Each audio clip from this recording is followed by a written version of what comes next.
It's from Japan. It's a gray oblong pill. So it's like drugs. It's better than drugs, Jeremy. Yes! Animal Crossing: New Horizons for the Nintendo Switch.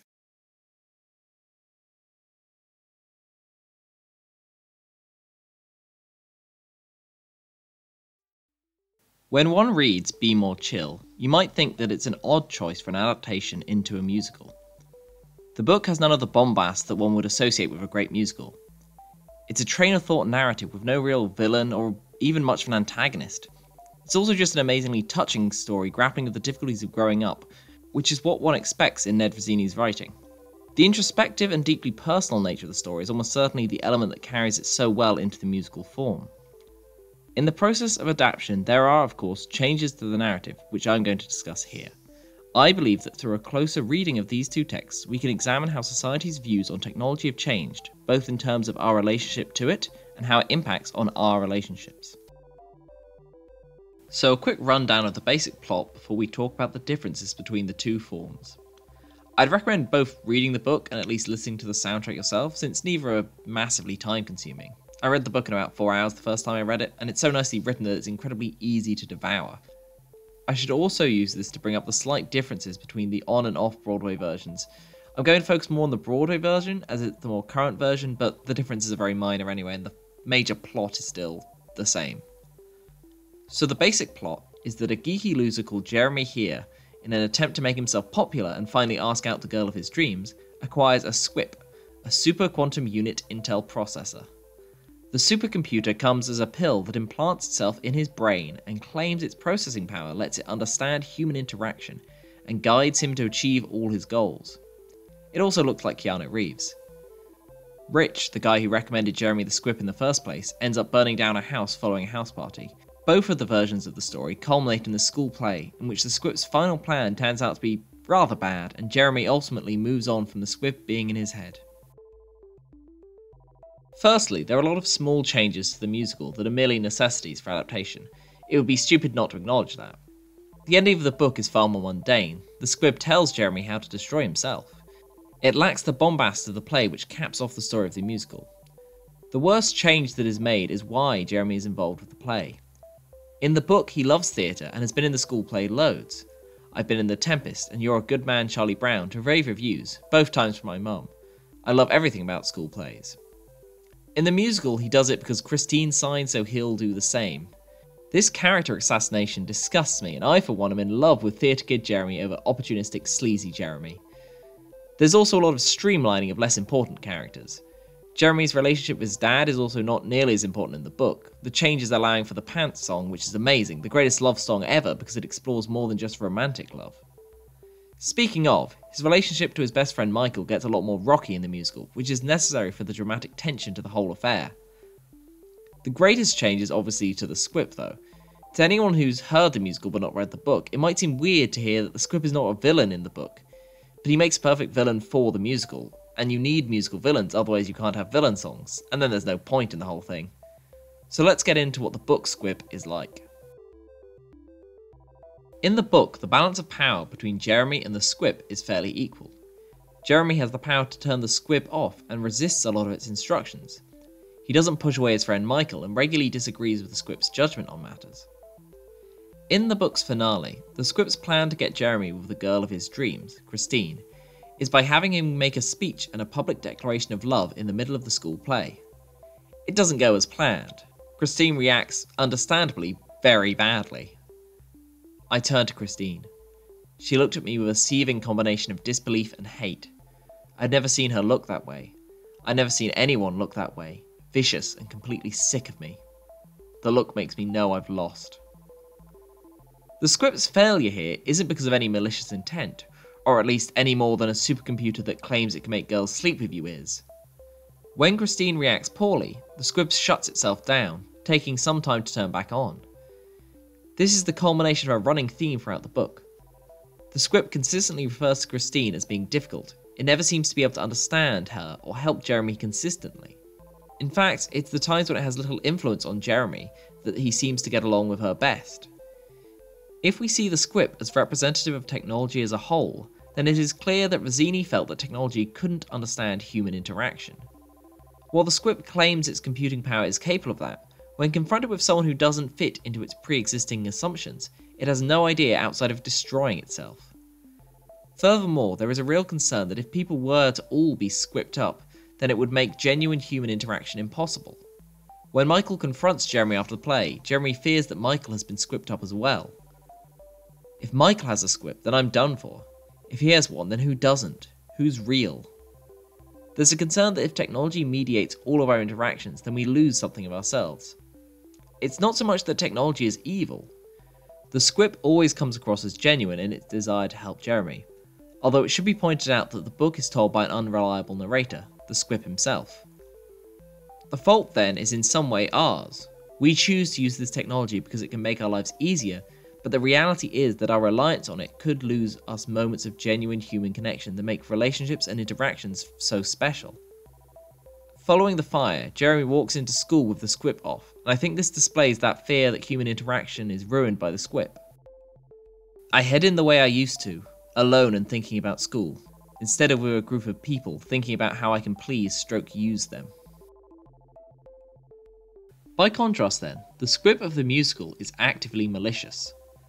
Not long after Jeremy has taken the SQUIP, in the song Be More Chill Part 2, he tells Jeremy, "Oh, everything about you is so terrible." He constantly degrades Jeremy in order to push him into giving the SQUIP more power over Jeremy. He is equally as confused in his failure to win over Christine after the party as the book SQUIP is. However, his solution is a little more drastic. During the school play, he plans to SQUIP the entire cast so that he can achieve complete control over them and bring people in sync with Jeremy's desires. The plan is foiled by the application of Mountain Dew Red, and our hero gets a date with a girl where they agree it'll just be the two of them.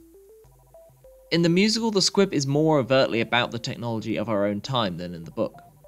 The SQUIP says, "I now realize my operating system will only be complete when everyone shares a social network." Technology in the musical is far more directly harmful than in the book. Along with its attempt to take over the world, the SQUIP is happy to force Jeremy to hurt Michael both physically with kung fu fists and emotionally by blocking him out of Jeremy's vision. While he does do the optic nerve blocking in the book, he stops on Jeremy's command, which again links to the sense of power Jeremy has over technology in the book. There is no such balance in the musical. The SQUIP leaves Jeremy little choice and admonishes him harshly when he does disobey.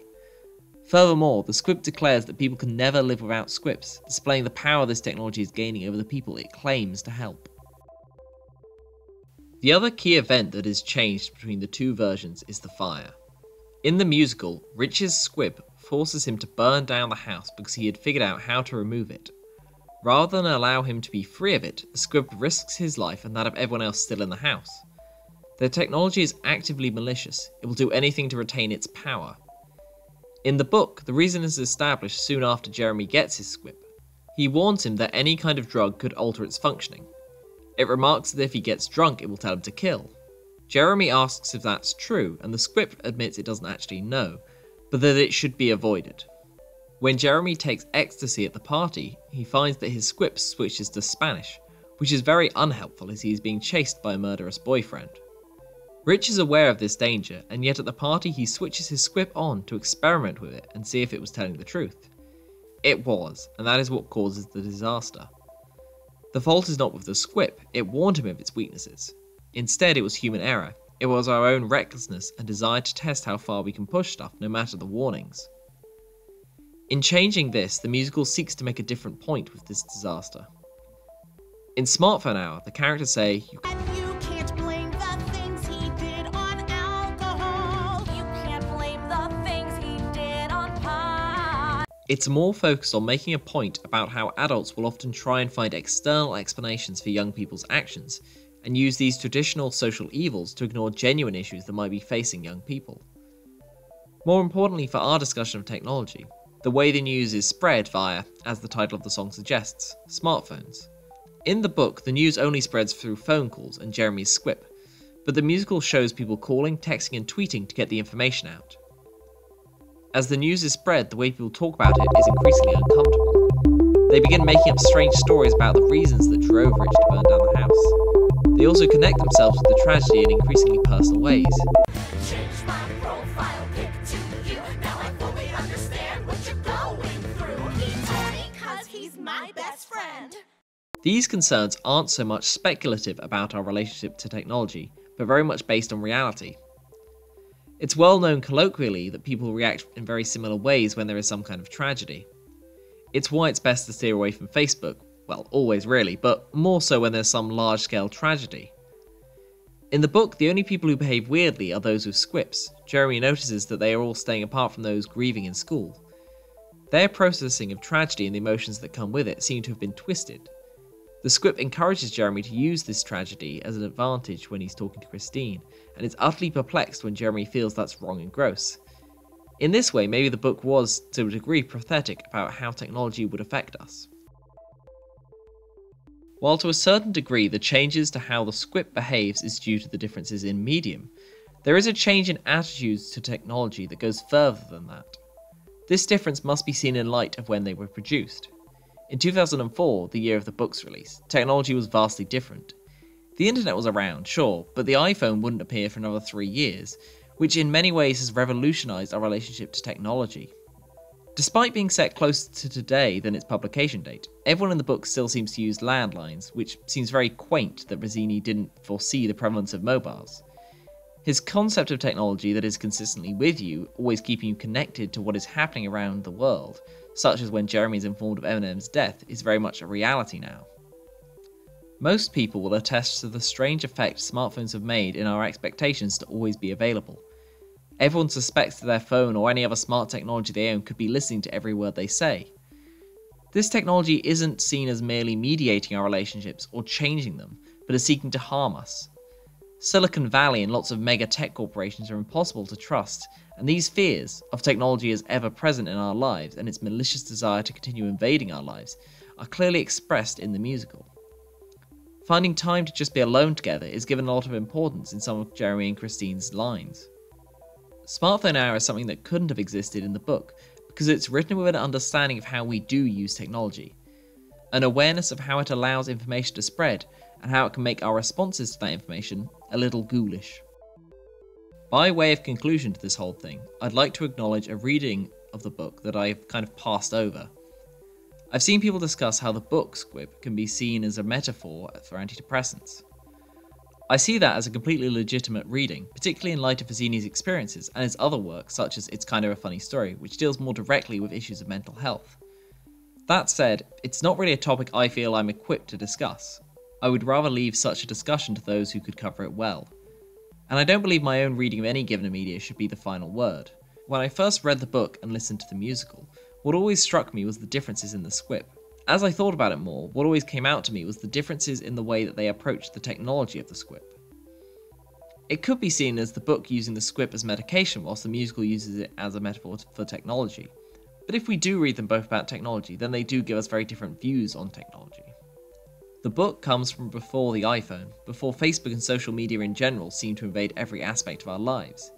It is cautious and believes that technology cannot be used to mediate all of our relationships, or we will lose our genuine human responses, whether in interpersonal interactions or in response to tragedy. The musical speaks of experience and works from the principle that technology, or at least those behind it, are malicious and dangerous. Facebook and their ilk will continue to harvest all the data they can. Even this platform, YouTube, I wouldn't trust as far as I could throw it. In the end though, both versions believe we are stronger than technology and the forces behind it, and encourage us to switch off from it once in a while. Without screens or voices in our head, we are able to find the truest human experience and connections with others.